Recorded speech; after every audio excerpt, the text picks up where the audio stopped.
I do want to tell you about our parrot. Our parrot, Polly. Seriously.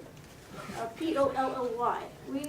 She's now since passed, but we had a parrot, a green parrot, in the White House during my term as Secretary of State. And funny story, Dolly acquired this parrot from a merchant seller in Philadelphia. I believe it's either Philadelphia or Washington City. I can't really remember at the moment.